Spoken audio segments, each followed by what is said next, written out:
मांडत आहे वृक्षारोपणाची गरज. वृक्षारोपण करणं खरंच काळाची गरज आहे का? तर हो, लोकसंख्येच्या भस्मासुराचे टोचले पुरवता माणूस निसर्गाचा कदन का कधी होऊन बसला हे त्यालाच कळलं नाही. अहो, या स्वार्थी मानवाने स्वतःच्या गरजा भागवण्यासाठी स्वतःच्याच दुष्टकृत्याने स्वतःच्याच पायावर धोंडा मारून घेतला आहे.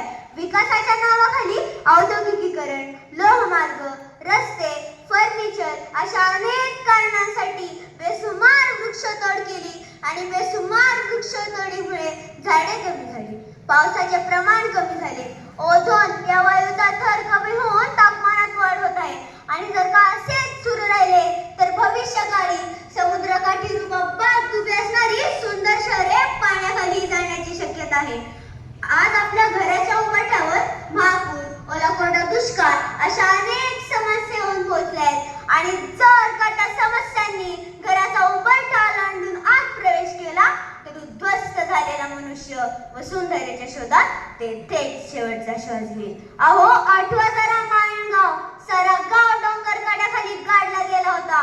तेव्हा तेथे रडायला सुद्धा माणूस शिल्लक राहिला नाही.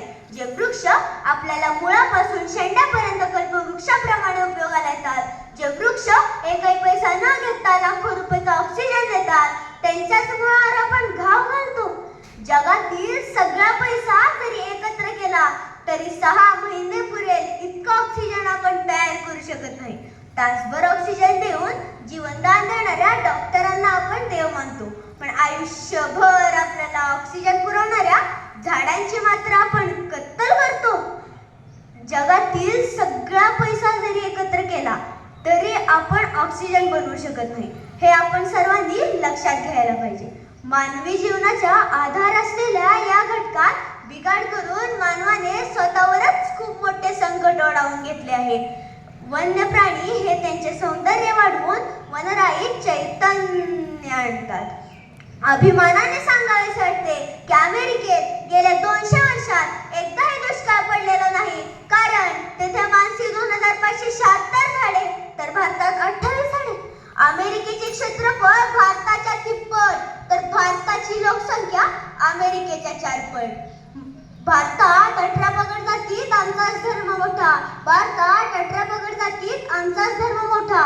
इथे नाही लेकरांना तोटा म्हणून त्यांच्यासाठी झाडांना काटा. वेळीच घातलेला 1 टाका पुढचे 9 टाके वाचवतो. म्हणूनच मला म्हणावेसे वाटते की वृक्षारोपण आणि त्याचं संवर्धन आता हीच आहे आपली जबाबदारी. कारण जगली जर का झाडे तरच जगेल पर्यावरणातील सृष्टी सारी, तरच जगेल पर्यावरणातील सृष्टी सारी. दरवर्षी 1,02 कोटी वृक्ष, 1,02 कोटी वृक्ष हा नारा कसा फोडून दिला जातो आणि दरवर्षी त्याच खड्ड्यात वृक्षारोपण केलं जातं.